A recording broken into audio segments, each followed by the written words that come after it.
तो बाबा ने बोला है यूपी को धर्म युद्ध का खेल दिखाना है। तो दिखाना है, यूपी को धर्म युद्ध का खेल दिखाना है। अब जब यूपी को ही धर्म युद्ध का खेल दिखाना है तो निमित्त व्यक्ति यूपी का बनेगा या बाहर का बनेगा? यूपी का बनेगा। क्या? इसके लिए क्या करना है? विजय वर्ष में पूरी विजय प्राप्त करने के लिए करना क्या है? करना है या अपने आप चलता रहेगा? क्या करना है? क्या करना पड़ेगा? क्या करना पड़ेगा? क्या करना है? हम बच्चों को क्या करना है? हैं? हम बच्चों को विशेष क्या करना है? हैं? क्या करना है? जोर से बोलो ना। योगदान देना है। किसको? बाबा को। विजमंगा बन के बाबा आया हुआ है।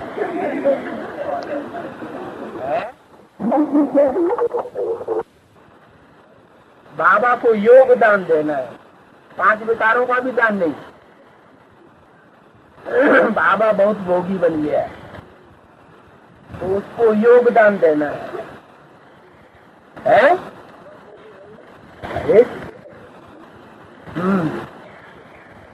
हम बच्चों को कुछ नहीं करना है, सिर्फ बाप को याद करना है। और बाप की याद भी संगठित रूप में जितनी जाति याद करेंगे उतना उसका असर और फोर्स जाति होगा।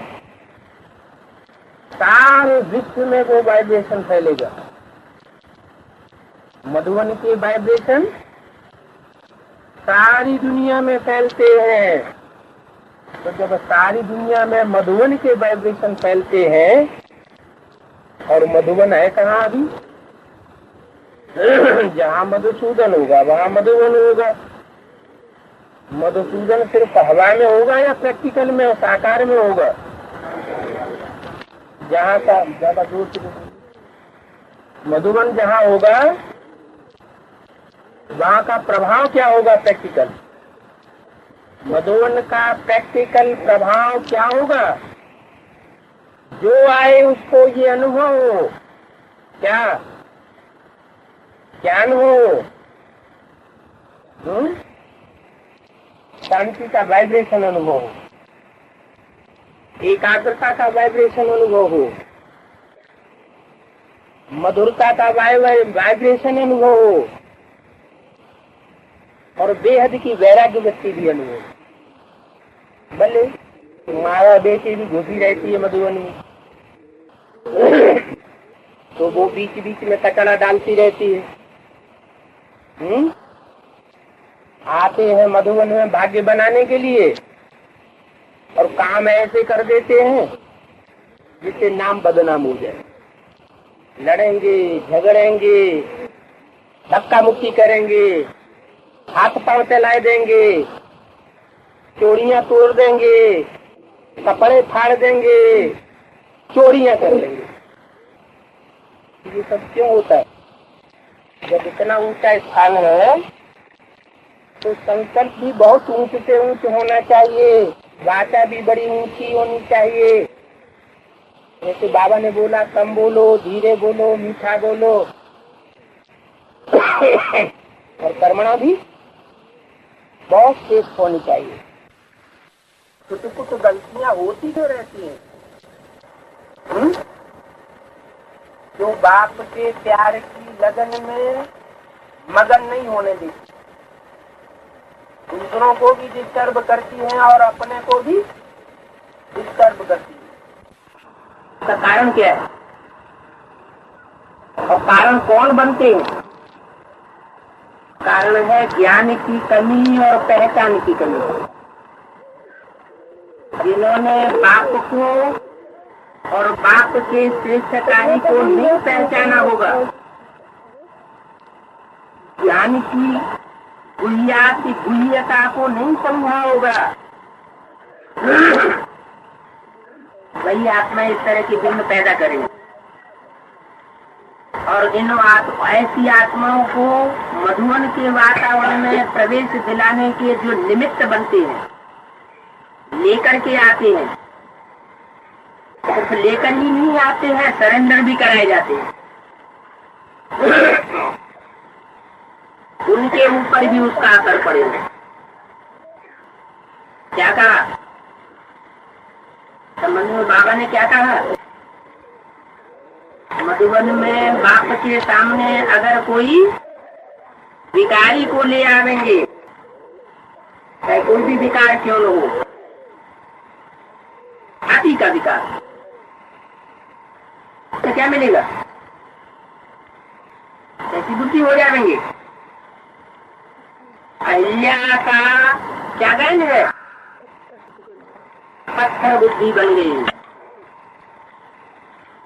जो आत्मा ऐसे सिद्ध वातावरण में रहकर के विघ्न बनने का कारण बनती है, वाइब्रेशन बिगाड़ने का कारण बनती है, उनका तो दुर्भाग्य है ही। लेकिन जो लाने के निमित्त बनती है, उनके ऊपर भी आधा हिस्सा पहुंच जाता है, वो तो पाप का है। इसलिए ये विशेष कान खोल करके सुन लेना चाहिए कि जो परमिशन देते हैं या जो पार्टी बनाकर लाते हैं, वो बहुत सोच समझ करके और के देखभाल करके आत्माओं को लाया करें। आज की झूठी दुनिया में झूठे एफिडेविट तो बहुत से बन जाते हैं, समर्पण होने के भी बन जाते हैं, वो कोई बड़ी बात नहीं है। लेकिन अंदर से ये परखना चाहिए कि ये फूल बाबा के सामने ले जाने योग्य है। चलो, बाबा ने मुरली में कहा शंकर जी के और शिव जी के मंदिर में आंख धतूरे भी अर्पण हो जाते, वो तो ठीक है। आंख धतूरे जैसी आत्माएं अर्पण हो जाती हैं, उनका भी कल्याण हो जाता है, संग के रंग से कुछ न कुछ प्राप्ति कर लेती है, वो तो ठीक है। लेकिन जो गुलाब के फूल अर्पण करते हैं मेहनत करके, और जो गंदी जगह में गंदे स्थानों से या कहीं से भी उठाए के आप धतूरे जैसे फूलों को ले आते हैं, और नहाए नहीं धोए नहीं और अर्पण कर गए और चले गए, संख्या बढ़ा दी, दिखावा कर दिया हमने बड़ी सेवा की, तो बाकी किसका ज्यादा बनेगा? काफी ज्यादा बनेगा। गुलाब और कमल जैसे श्रेष्ठ फूलों को अर्पण करने वालों का भाग्य ज्यादा बनेगा, या और धतूरे जिनके अंदर से बदबू निकलती है? क्योंकि जो अपने लौकिक जीवन में बदबू धारण कर लेते हैं, बदबू कही जाती है बेविचार की, भ्रष्टाचार की। जब तक पूरी सफाई न हो जाए उसके वाइब्रेशन निकलते जरूर है। तो ऐसे फूलों को, क्योंकि ईश्वरीय कार्य में अर्पण होते हैं, परमात्मा बाप की ओर से तो मान्यता मिली हुई है। बाप तो आता ही है कांटों को फूल बनाने के लिए, तो कहते ही गीत बनवाए हुए हैं, उनसे गीत बनवाए हुए हैं। भक्ति मार्ग में हम गीत गाते रहते हैं, वो गीत बनवाए किसने है? सेटिंग किसने दी है? बाप ने सेटिंग दी ना। भक्ति मार्ग में जो भी गीत बनाए गए हैं वो सेटिंग भी तो बाप ने दी ना, ड्रामा प्लान अनुसार। मिले न फूल तो कांटों से दोस्ती कर ली। चलो, बाबा तो बाबा ही है, उसका तो नाम ही खुदा। कोई सहयोग नहीं देगा तो खुद ही कर लेगा। लेकिन हम बच्चों का भाग्य किससे बनेगा? हम बच्चे जितना श्रेष्ठ संकल्प करेंगे, जितना श्रेष्ठ कर्म करेंगे, जितना श्रेष्ठ दान करेंगे, को श्रेष्ठता प्राप्त हुई। महाराज में कहते हैं कि दान सतो प्रधान, सतो सामान्य, रजो और तमो 3-4 प्रकार का होता है।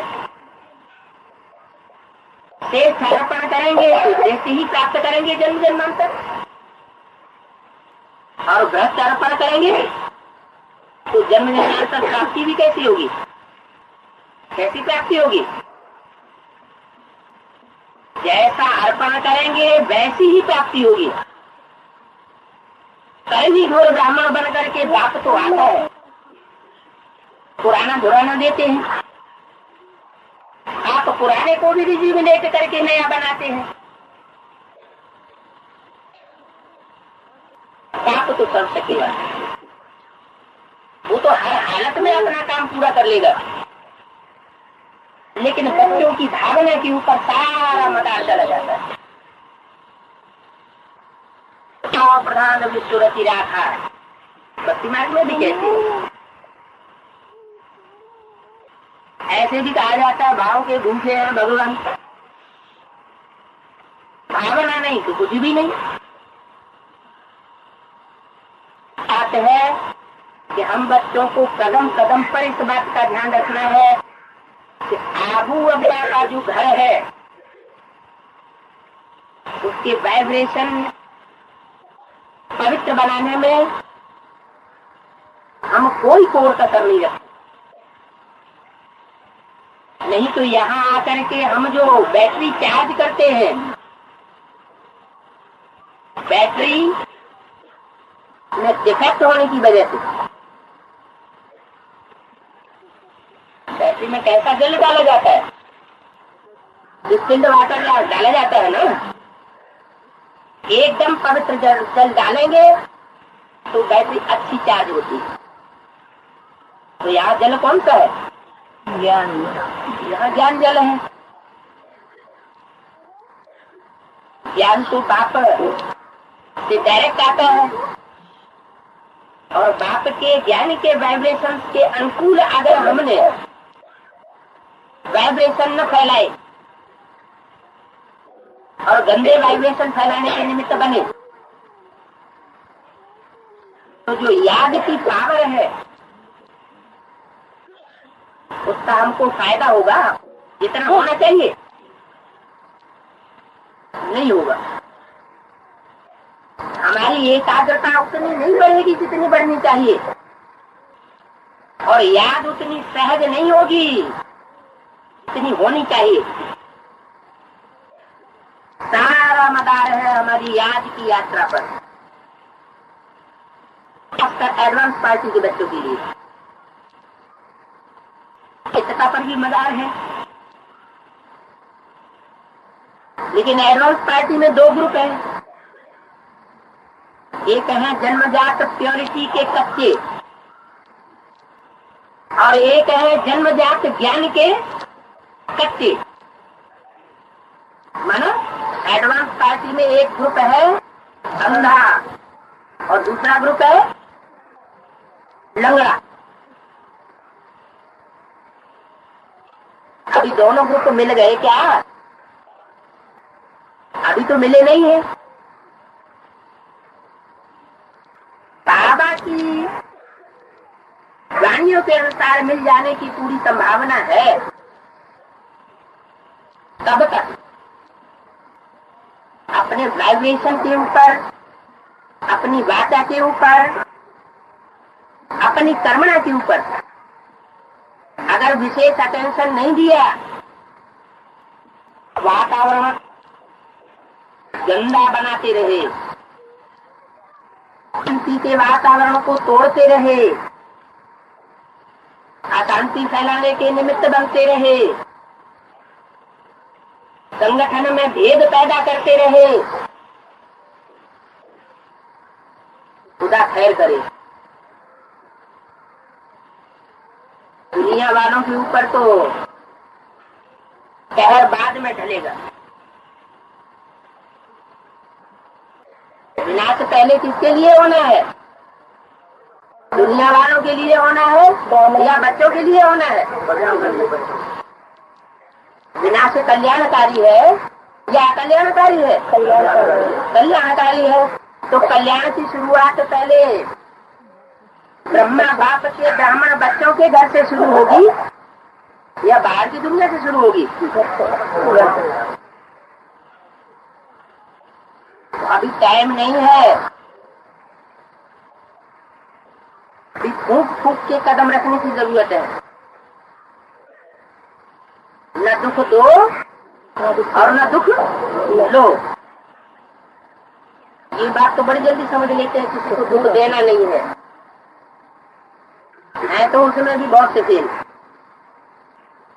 लेकिन दुख लेना नहीं है, ऐसी स्टेज अपनी ज्ञान की पराकाष्ठा की बनाना, ये बात भी बहुत जरूरी है। मधुबन जैसे परम धाम सबसे श्रेष्ठ धाम है,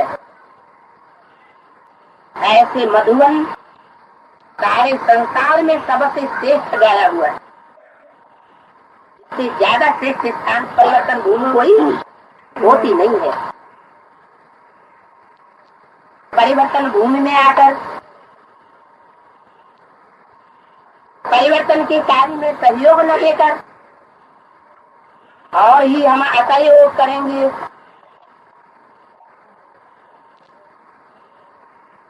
तो हाल क्या होगा? परिवर्तन भूमि में परिवर्तन तो होना है, जो टाइम निर्धारित है उसके अंदर ही परिवर्तन होना है। लेकिन जो विघ्न डालने के निमित्त बनते हैं वो अपने को उनसे कम न समझे। उन विघ्न डालने वाली राक्षसी प्रवृत्तियों के मुकाबले जो बाहर से देखने में आ रही है कि ये विघ्न डालने वाले, अगर खतरनाक दुश्मन कौन सा होता है, अंदर का या बाहर का? जो दुश्मन अंदर ही अंदर पनपता है वो बहुत खतरनाक होता है। ऐसी को तोड़ने वाला होता है, यूनिटी का हनन करने वाला होता है। ऐसी आत्माओं से बहुत सजग रहने की जरूरत है। बाबा ने कहा हुआ है ये मधुबन ऐसा पांडवों का किला बन जाएगा जिसमें एक भी विकारी पांव नहीं रख सकेगा। वो टाइम दूर नहीं है, और अभी से अपने ऊपर ध्यान नहीं दिया पछताना पड़ेगा कि नहीं। अब अभी मधुबन में है तो हम निश्चिंत रहे, और बाबा मधुबन में नहीं है तो हम चाहे जो कुछ करें। लेकिन मुरली में क्या बोला हुआ है? दिन प्रतिदिन बाप दादा मधुबन से बाहर क्या बोला? नहीं जाएंगे।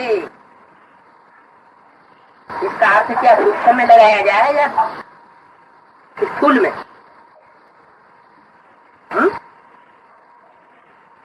हद का अर्थ है या बेहद का? बेहद का अर्थ का मतलब बल शरीर से न हो तो भी बाप दादा की बुद्धि का केंद्रीयकरण कहाँ रहेगा? मधुबन में। ऐसे बोला कि तुम सब बच्चे अपने को मधुबनवासी समझो, चाहे घर गृहस्थ में रहते हो, अपने गांव अपने शहर में रहते हो, तो भी क्या समझो? मधुबनवासी। बुद्धि से सदैव मधुबनवासी रहो, तो उनको भी मधुबनवासी कहा जाएगा। और जो मधुबन में रहते हैं शरीर से, लेकिन उनकी बुद्धि बाहर की दुनिया में घूमती रहती है, देह और देह के संबंधियों में, तो वो कहाँ के वासी हुए? बाहर। वो बाहर की दुनिया के वासी, संसार के बीच साबित हो जाएंगे। अंत में रिजल्ट क्या होगा? उनका अंत में रिजल्ट ये होगा कि बहुत लंबे समय तक साकार में शरीर से मधुबन में तो रहे, लेकिन बुद्धि से बाहर रहने के कारण अंतिम जो फाइनल परीक्षा होगी उसमें कहाँ जाकर के गिरेंगे? बाहर की दुनिया में जाके गिरेंगे। और जिनकी बुद्धि लगातार मधुबन में बनी रही होगी, भले बाहर की दुनिया में रहना पड़ा हो, वो कहाँ आ जाएंगे? मधुबन में आ जाएंगे। इसलिए इस वर्ष अव्यक्तवाणी में क्या बोला? मधुबन वालों को मधुबन छोड़ना पड़ेगा, गीता पाठशाला वालों को गीता पाठशाला छोड़नी। गीता पाठशालाएं कहाँ होती है? मधुबन में, बाहर की दुनिया में। तो वो गीता पाठशालाओं वाले भले बाहर की दुनिया में है, लेकिन वो गीता पाठशाला के टीचर तो और जिज्ञासु भावना लेकर के मधुबन में आते हैं, और मधुबन में आकर के वो दुख लेकर के जाते हैं, दुखी होकर के जाते हैं, आंसू बहाते हुए जाते हैं। दंड कौन भुगतेगा?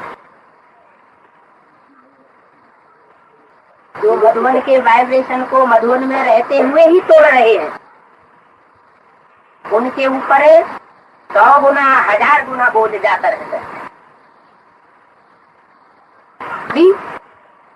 बहुत ऊंची चढ़ाई चल रही है। जैसे पहाड़ों पे चढ़ते हैं तो जब ऊंची चोटी पे चढ़ते हैं तो एक एक कदम ऊंचाई पर चढ़ने के लिए सीढ़ियां गाड़ते हुए, उसमें रस्सी बांधते हुए बड़े संभल करके चढ़ा जाता है। थोड़ी सी चूक हुई और कहाँ गिरेंगे? हजारों फीट गहरी खाई में, खड्डे में जाके गिरेंगे। अभी पुरुषार्थ की गति भी बहुत गुहिया से गुहिया चल रही है। खास करके पुरुषोत्तम संगम युग कहाँ का गाया हुआ है? मधुबन बाहर की दुनिया का। मधुबन का पुरुषोत्तम संगम युग है ही मधुबन के अंदर। जहाँ पुरुषोत्तम है वही पुरुषोत्तम संगम युग होता है। तो ऐसी श्रेष्ठ भूमि पर पहले भी बताया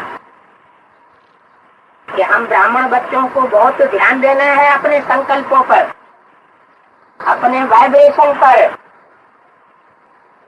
अपनी वाचा पर और अपनी कर्मणा पर। अभी नहीं तो कभी नहीं। अब ये लास्ट चांस भी हाथ से निकल जाएगा। बहुत गई थोड़ी रही, थोड़ी की भी थोड़ी रही। ये गायन किस समय का है? पिछले 60 वर्षों का ये गायन नहीं है, ये गायन इस समय का है। एक घड़ी आधी में पुण्याद, तुलसी संगत साधु की हरे कोटि अपराध।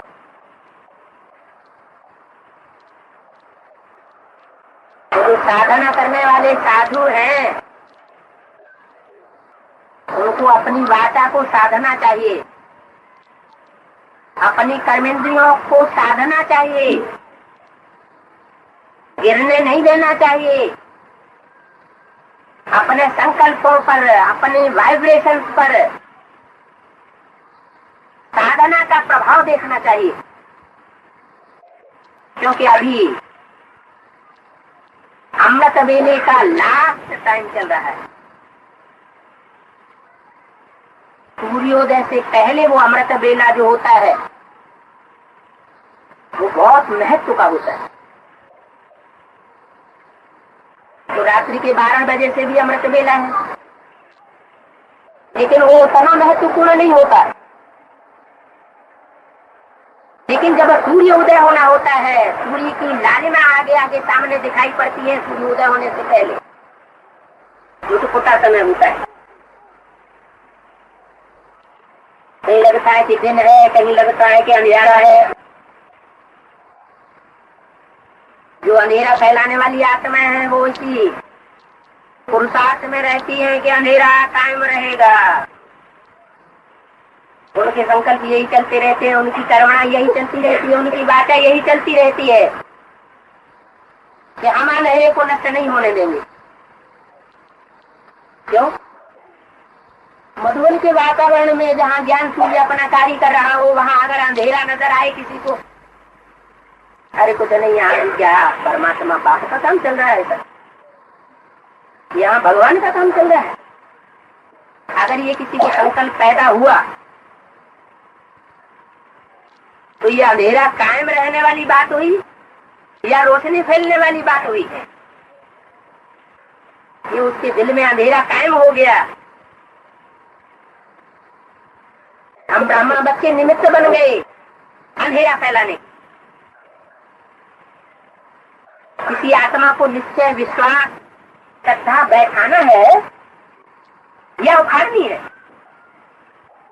बाप के ऊपर श्रद्धा बैठाने के निमित्त बनना चाहिए। बाप के कार्य में आत्मा अर्पण कब होगी? श्रेष्ठ आत्माएं अर्पण कब होंगी? जब उन्हें ये लगे कि वास्तव में यहाँ ईश्वर का कार्य चल रहा है,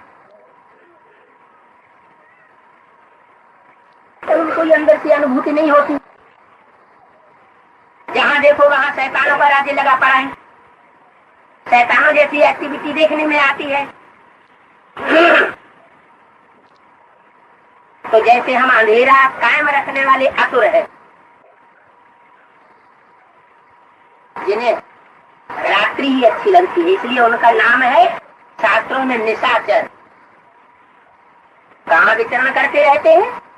निशा माना रात्रि। वो रात्रि में ही विचरण करना पसंद करते हैं। जैसे चोर डकैत, उनको दिन अच्छा ही नहीं लगता। दूसरों को भी चाहते हैं कि ये हमारे समान बन जाए, हम शरीर के पुरुषार्थी बन जाए, और खुद भी ऐसे ही रास्ते पर चलते हैं। बाकी घर में ऐसी जमात नहीं बनने देना है। तो वाइब्रेशन बनेंगे, शांति के वाइब्रेशन बनेंगे, पवित्रता के वाइब्रेशन बनेंगे।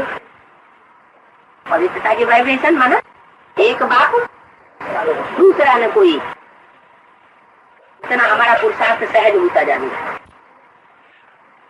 अंतर होता जाएगा, परिपक्व होता जाएगा। नहीं तो अवस्था ऊंची होती है, कभी नीचे गिरती है। जिनकी खुद की अवस्था नीचे ऊपर होती है, वो दूसरों को भी नीचे ऊपर करने के निमित्त बन जाते हैं। तो अभी न खुद नीचे ऊपर होना है और न संगी साथियों को ऊपर नीचे होने देना है।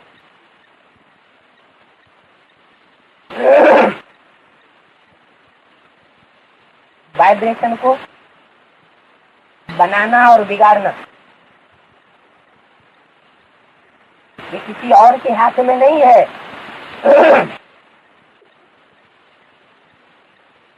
हमने ही स्थिति को बिगाड़ा तो दुनिया बिगड़ गई, और हमने ही स्थिति को बनाया तो दुनिया सुधर गई। तो सतयुग बनाना, स्वर्ग बनाना, स्वर्ग बनाना और नरक बनाना, ये किसके हाथ में हुआ? हम आत्मा रूपी बच्चों के हाथ में ये बात है कि हम अपने लिए चाहे स्वर्ग बनाए अथवा नरक बनाए। तो प्रेम स्वरूप बाप को सिर्फ रास्ता बता करके चला जाता है। उस रास्ते पर जो चलते हैं अपने प्रैक्टिकल जीवन में वो प्राप्ति करते हैं। जन्म जन्मांतर की सुख की प्रारब्ध ले लेते हैं, आता है बाप ने हमको वर्षा दी।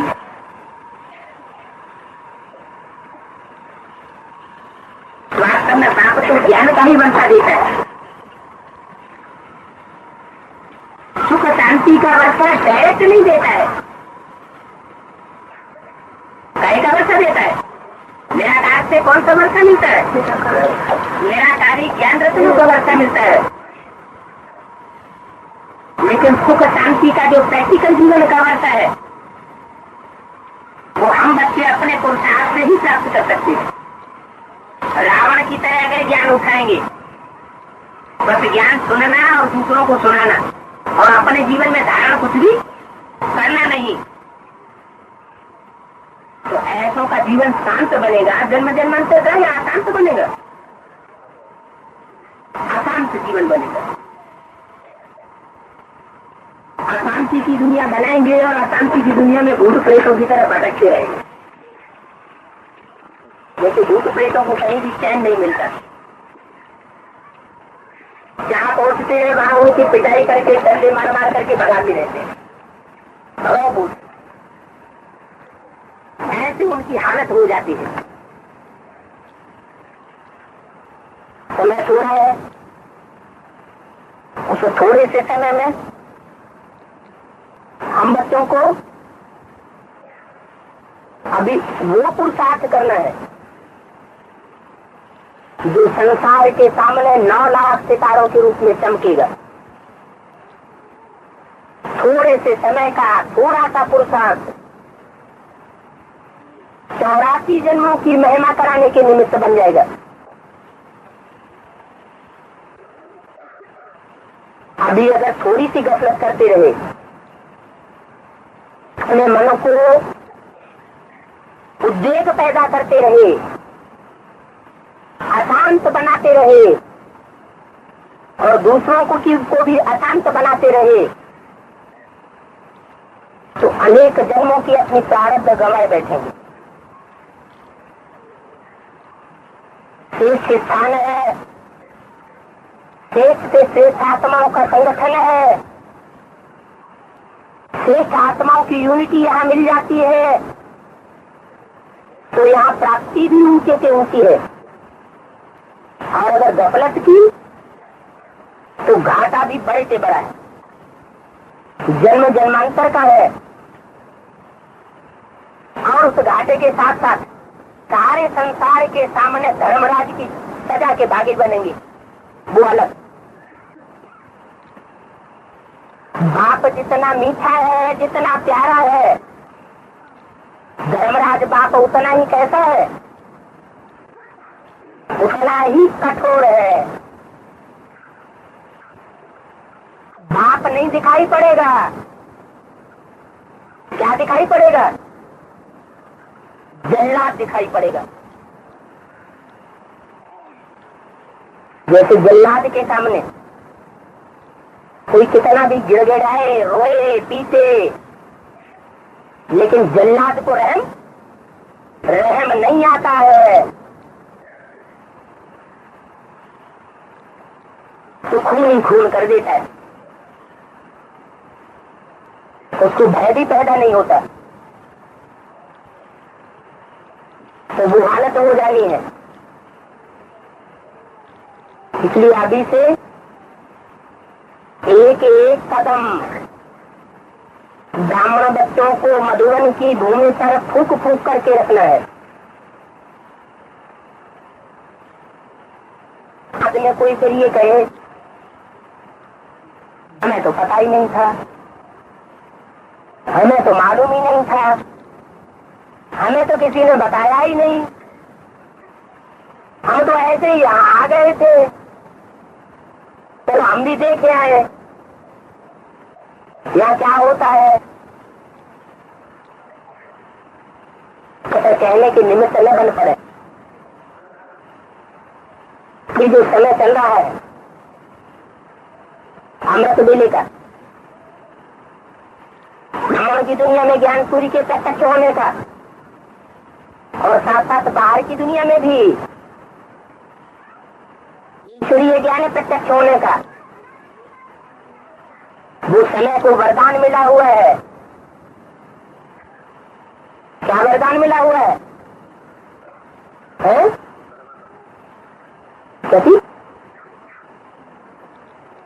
इस समय को वरदान मिला हुआ है। याद है संसार हमारा जन्म सिद्ध अधिकार है। ये स्थान को भी वरदान मिला हुआ है। क्या अगर श्रेष्ठ कर्म करने के लिए हम हिम्मत करेंगे तो बाप से 100 गुनी मदद जरूर मिलेगी।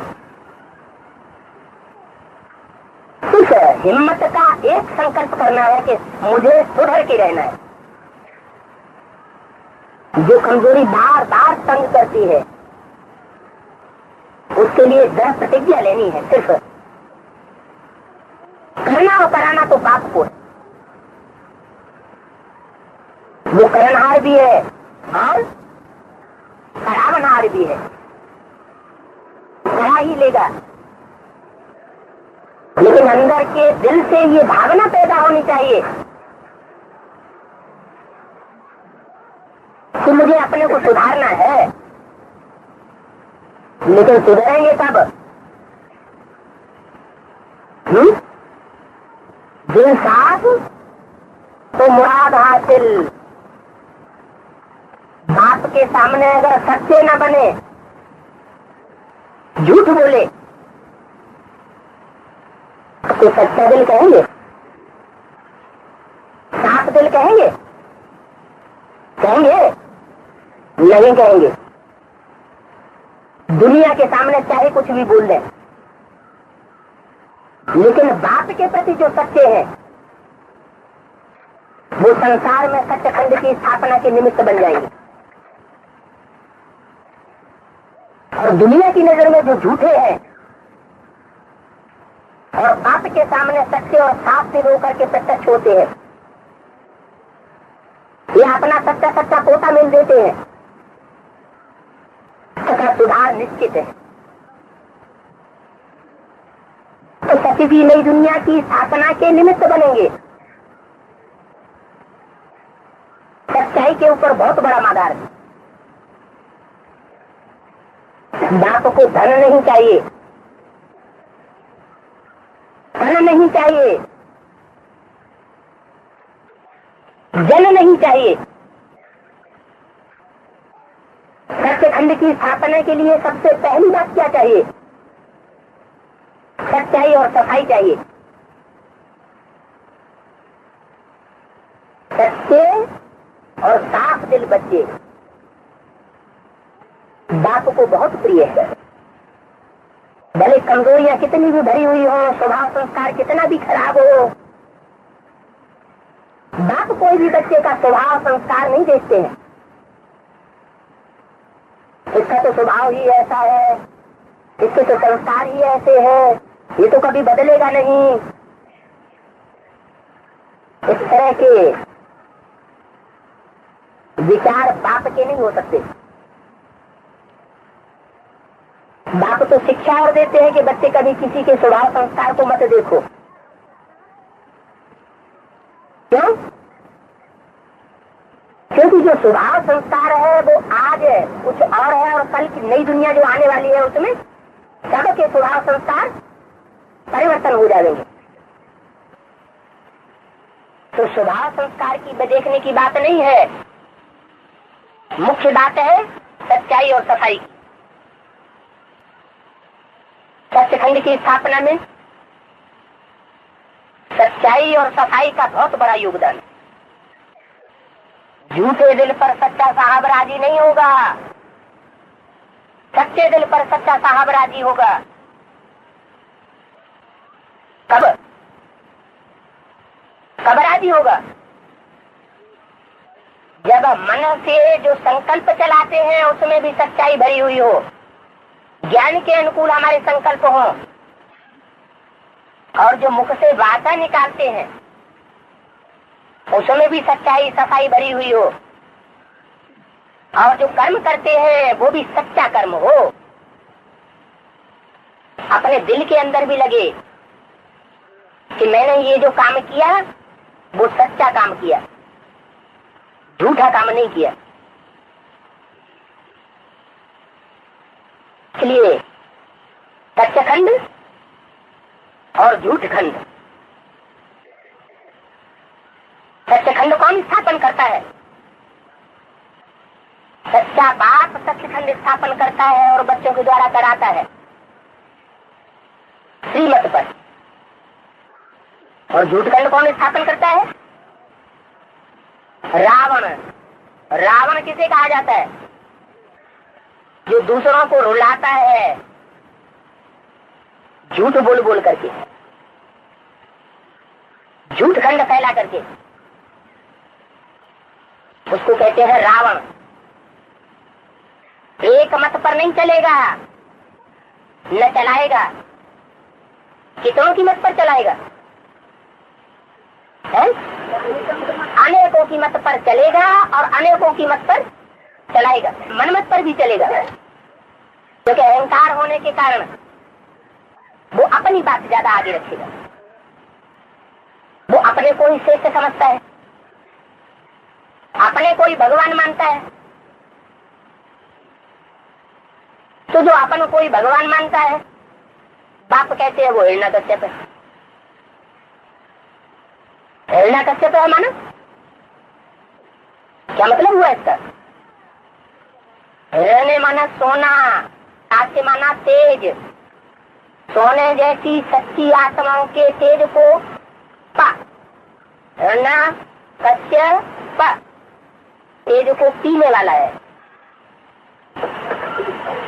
क्या? जो सच्चे हैं उनके भी तेज को पी जाता है, सच्चों को भी झूठा बना देता है। अनुमत पर चल करके, परमत पर चल करके खुद भी झूठा बनता है और दूसरों को भी झूठा बनाता है। अभी तो हम ब्राह्मण बच्चे इस बात को पक्का समझ गए हैं।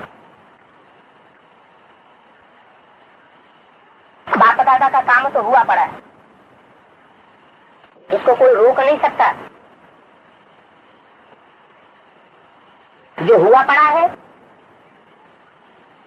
उसमें सिर्फ निमित्त मात्र बच्चों को बनना है। जैसे अर्जुन से भगवान ने कहा, क्या कहा था? अर्जुन, ये दुश्मन तो कौरव यादव ये सब मरे पड़े, तो इनको नहीं मारेगा, ये तो खुद ही मरे पड़े। तो ऐसे ये जो माया की कमजोरी बार बार उभर के सामने आती है, इतनी हिम्मत दिखाती है तो सर्वसत्यवान बात है, माया बन करके सर्वसत्यवान माया भी है, बाप के सामने भी पहुंच जाती। तो बाबा कहते हैं अभी माया का क्या हाल हो गया है? अभी माया का क्या हाल हो गया है? माया अभी कागज का शेर हो गई है। क्या? शेर तो दिखाई पड़ती है, लेकिन है कैसा शेर? कागज का शेर। अगर मुकाबला करने की उंगली भी उसमें लगा दी तो भी क्या हाल होगा? तो भी घायल हो जाएगी। कागज का शेर बन करके बच्चों का मुकाबला कर रही है और बाप के सामने भी पहुंच जाती है।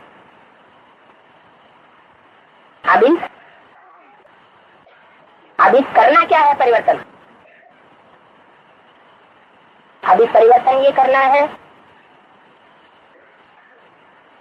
सबसे पहला परिवर्तन करना है, ज्यादा से ज्यादा टाइम जितना भी मिले अपनी प्रकृति में स्टार को देखने का। जितना जितना हम अपनी स्वस्थिति में टिकेंगे उतना उतना देहभान का आवरण छटता जाएगा। भूले कब होती है?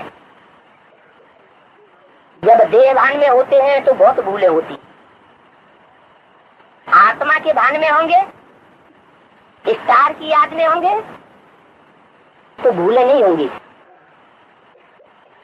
श्रीमत की बरखिलाफी की भी भूले नहीं होंगी। आत्मिक स्थिति में स्थित रहने से ये याद भी नहीं करना पड़ेगा कि बाप की श्रीमत क्या है क्या नहीं है।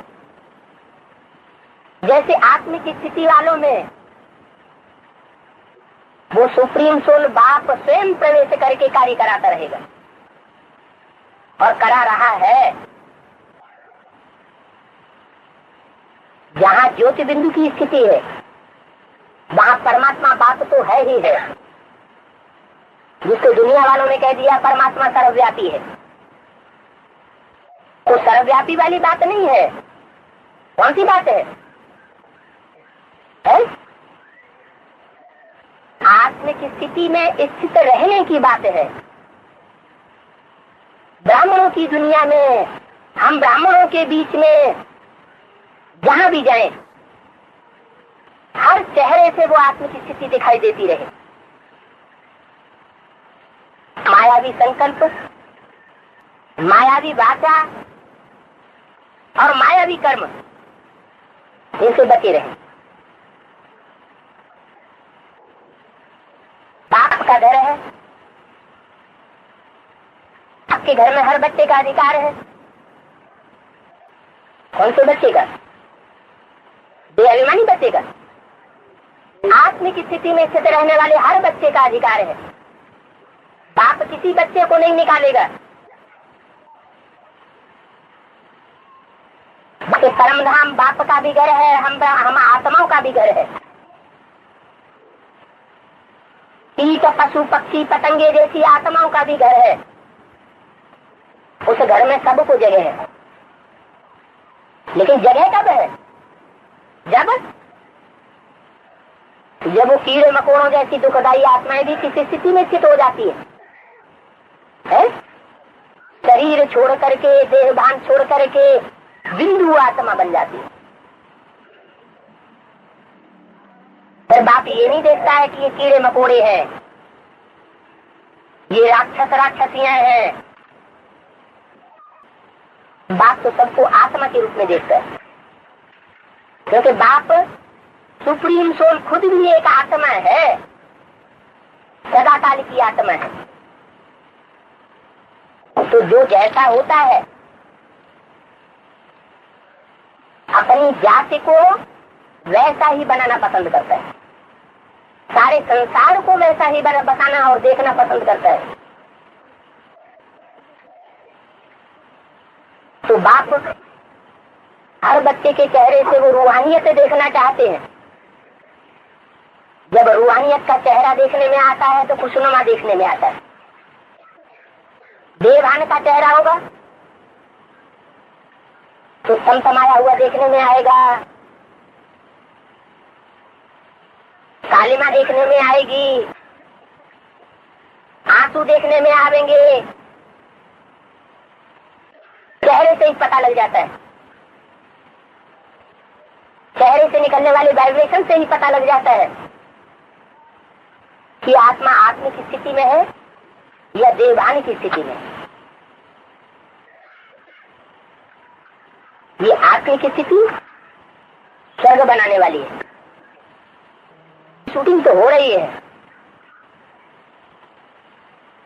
हमारी आत्मा हमारे ही अनेक जन्मों के सुख और दुख की शूटिंग कराई रही है। जब आत्मिक स्थिति में स्थित होते हैं तो स्वर्ग रूपी सुख की शूटिंग करने के निमित्त बनते हैं, चाहे किसी भी युग की शूटिंग करने के निमित्त बन रही हो, क्योंकि सुख और दुख तो हर युग में होता है।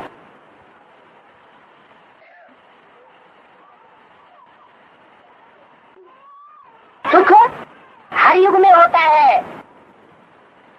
और उतरती कला हर युग में होती है। ऐसा कोई युग है जिसमें सुख न होता हो परसेंटेज में और उतरती कला न होती हो परसेंटेज में? चारों युगों या संगम युग में भी पांचों युगों में से कोई ऐसा युग है जिसमें उतरती कला ना होती हो या सुख ना होता हो? परसेंटेज में हर युग में उतरती कला और सुख होता जरूर है।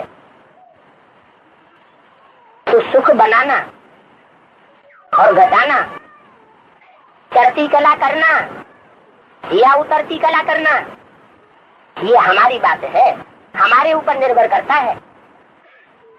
इसमें न परमात्मा बाप कुछ कर सकते हैं, न बाप दादा कुछ कर सकते हैं, न श्रेष्ठ आत्मा कुछ कर सकती है। क्यों? क्योंकि बोला है आत्मा अपना शत्रु अपना मित्र खुद ही है, कोई दूसरा अपना शत्रु मित्र नहीं है। आत्मा अपने लिए सुख दुख का सृजन करने वाली। अभी खास संगम युग में हम अपने लिए अपना घाटा, अपना नफा और नुकसान अभी बनाए रहे। छोटी छोटी बातों में ये नफा और नुकसान का हिसाब किताब चलता रहता है। मान लो क्लास हो रहा है और कोई दूर कोने में बैठा फुसफुसा रहा है, क्या नफा होगा या नुकसान होगा? दूर कोने की फुसफुसाहट दूसरे कोने तक पहुंच रही है,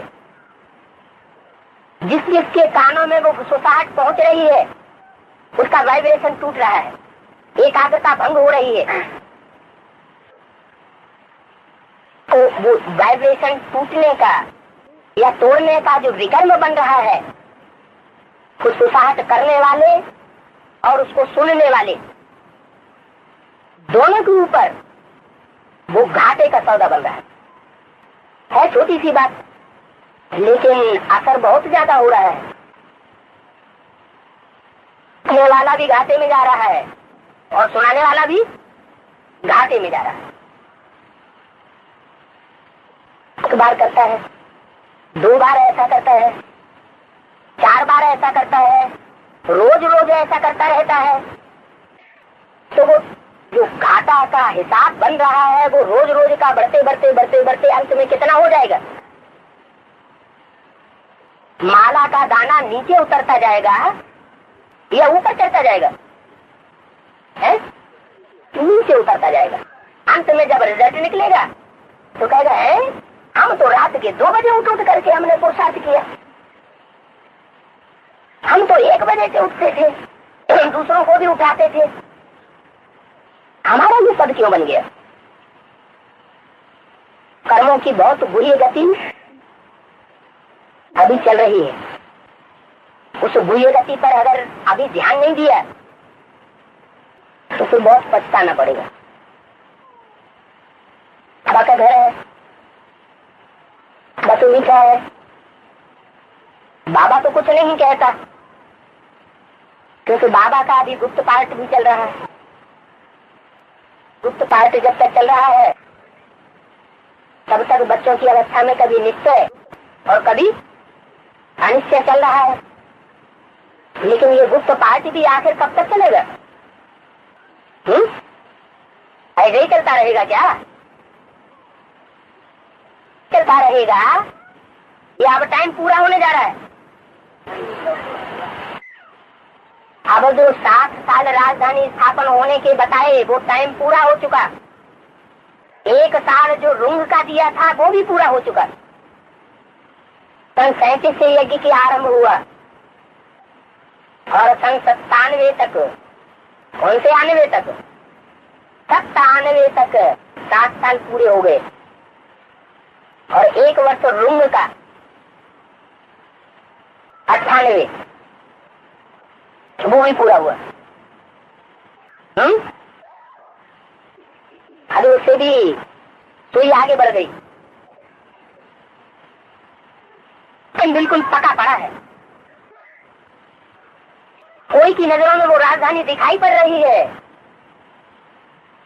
जितने ऊंचे पुरुषार्थी हैं उनको वो राजधानी सामने दिखाई पड़ रही है। वो संगठन दिखाई पड़ रहा है और कोई कोई को दिखाई नहीं पड़ रहा है। तो भूलें जाति किससे होंगी? जिनको वो नया संगठन दिखाई नहीं पड़ रहा है उनसे जाति भूले होंगी, या जिनको वो स्वर्गीय संगठन दिखाई पड़ रहा है, राजधानी स्थापन हुई दिखाई पड़ रही है, उनसे ज्यादा भूले होंगी। ये अपनी अपनी आंख है, ये दृष्टि का वरदान मिल रहा है, मिल चुका है, मिला हुआ है, कोई को मिल चुका है, कोई को मिल रहा है, कोई को वरदान लेने में अभी भी लगे हुए हैं।